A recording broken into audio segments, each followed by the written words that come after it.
Good morning, everybody, and welcome to this presentation. Today, we're talking about my new book, 10 Weeks of Love and Abundance, available on Amazon Kindle now, but you can also save 30% and buy the PDF for $1.99 at docsnipes.com/books. You may be thinking, well, what's in the book? In 10 Weeks to Love and Abundance, I help you recognize that anger, anxiety, and stress keep you from being abundant in all areas of your life.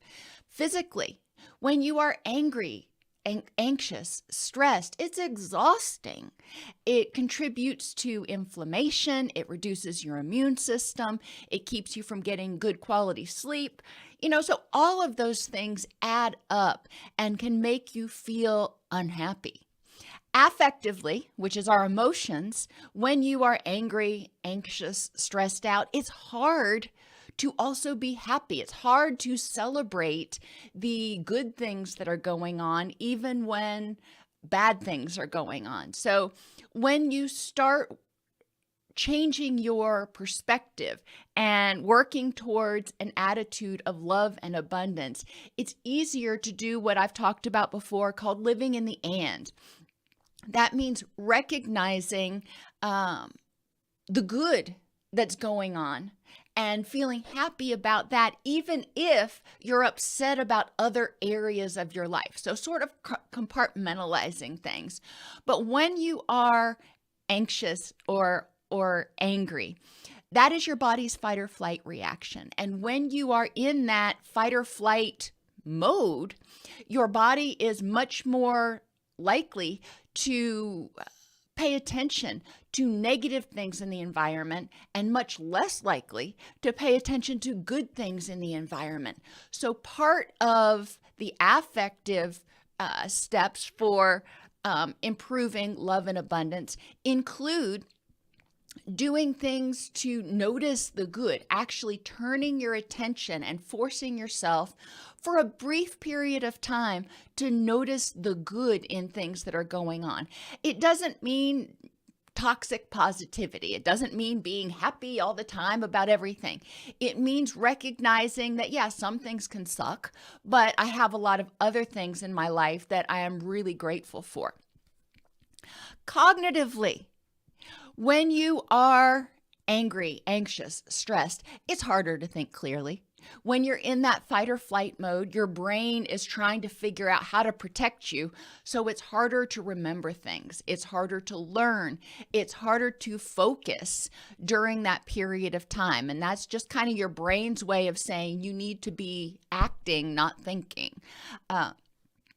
So as you start addressing some of these issues that are preventing you from experiencing love and abundance, that are preventing you from feeling happy and relaxed, you're going to have improved health. You're going to experience, hopefully, reductions in inflammation, improved sleep, improved mood. Not all the time. I mean, like I said, some days are going to suck, but hopefully it'll help you have an attitude that this too shall pass. This is a temporary thing.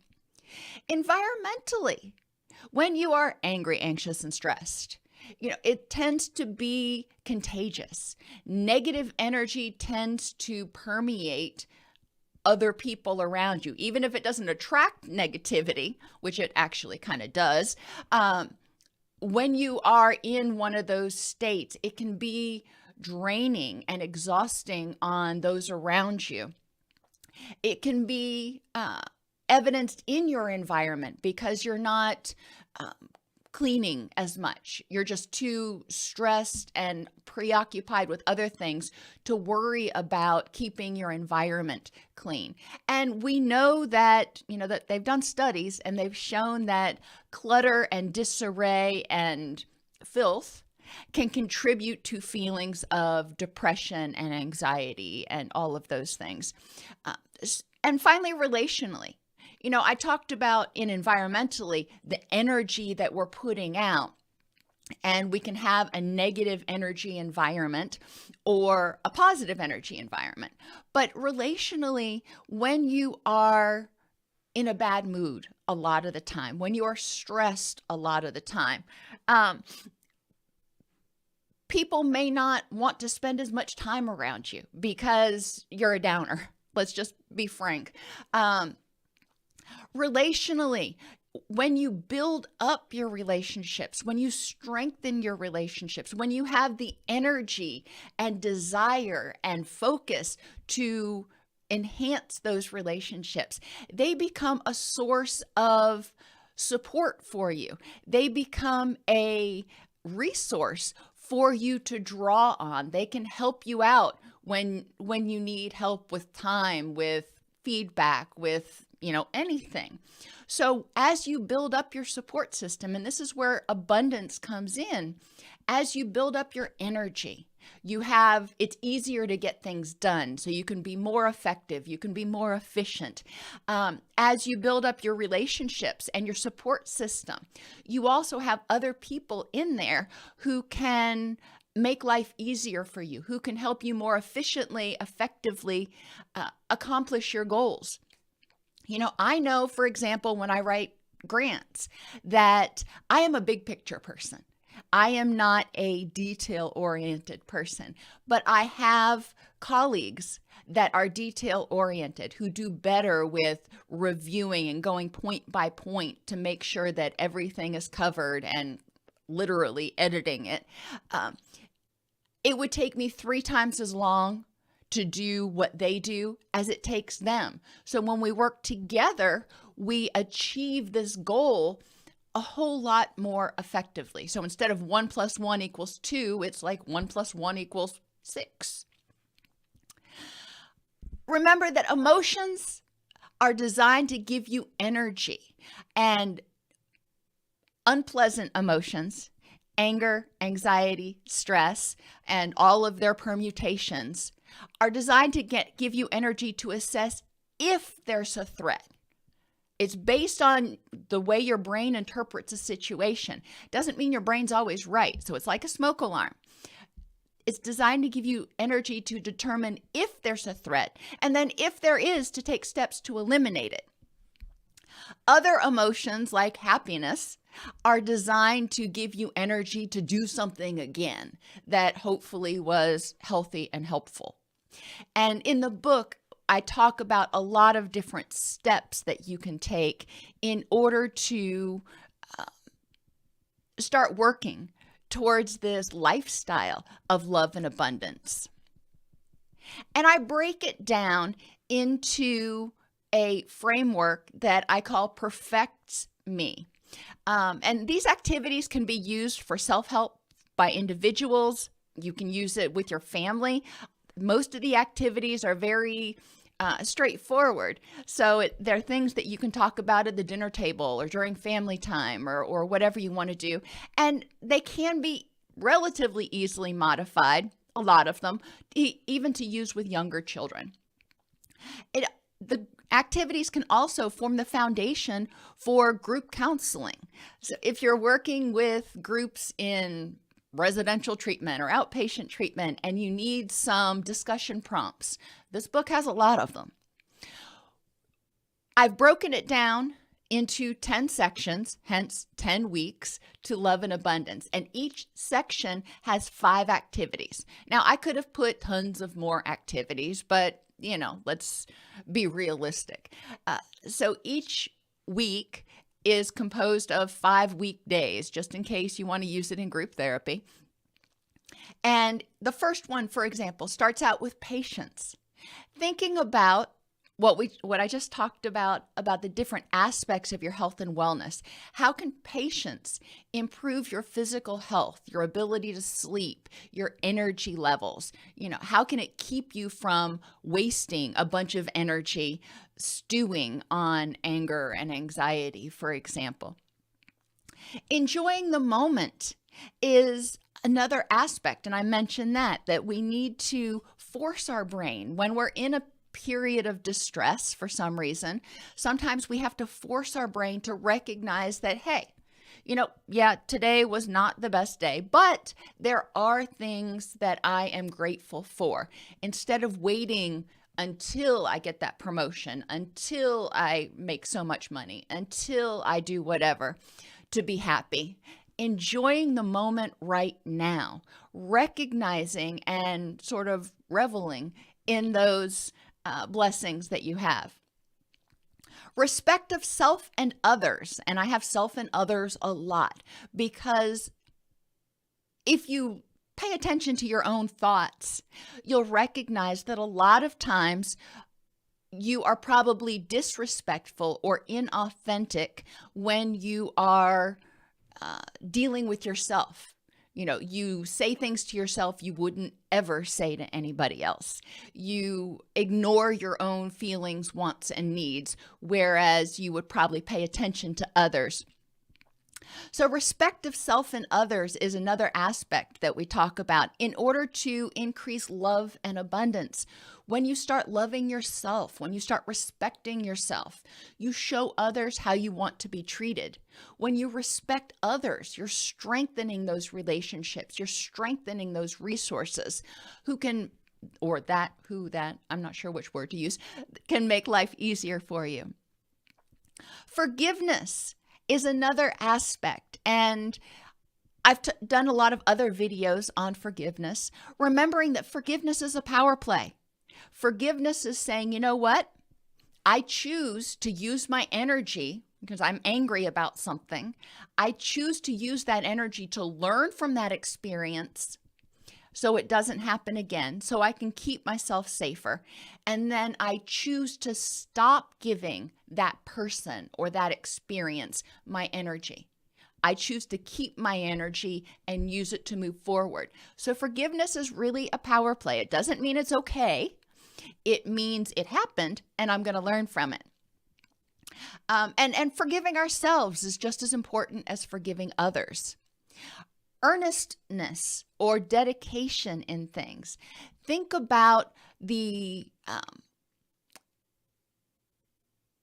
message that you send to others, whether it's earnestness in your work, you know, if you go and you give 110%, or earnestness and dedication in your relationships, earnestness in whatever you do. People tend to start recognizing that you say what you mean what you say, and when you make a promise, when you say you're going to do something, you don't halfway do it. You really give it 100%, whatever it is you commit to. And part of earnestness is also time management, because you can commit to too many things and then start feeling overwhelmed. But people recognize that you have integrity, and they're attracted to that, and they tend to want to support you when they know that what you say is what you are going to do. Compassion goes along with forgiveness, but compassion is more proactive. Forgiveness talks about something that happened already. Compassion is acknowledging what's going on in the moment and trying to improve the future. But being compassionate with yourself and others, recognizing that nobody has an A day every day, cutting yourself some slack, having compassion when you make mistakes. And we talk about really nurturing compassion for yourself and others, and how that impacts the way you view everything. The way you view people's behaviors, the way you view the world. When you have more compassion and maybe sometimes pity instead of anger, it puts a different spin on it. It puts it in a different light. Truthfulness is obviously important, but I talk about truthfulness not only in terms of honesty with other people, but in terms of mindfulness and honesty and authenticity with yourself. Being true to yourself in what you say and do. First, you have to be mindful. You have to be aware of what your thoughts, wants, and needs are. And then you have to be assertive to be able to state your thoughts, wants, and needs, because others can't read your mind. Part of one of the activities in truthfulness is encouraging you to stop expecting other people to read your mind. Know what your needs are, be able to assertively communicate those needs in order to give people an opportunity to even meet those needs for you.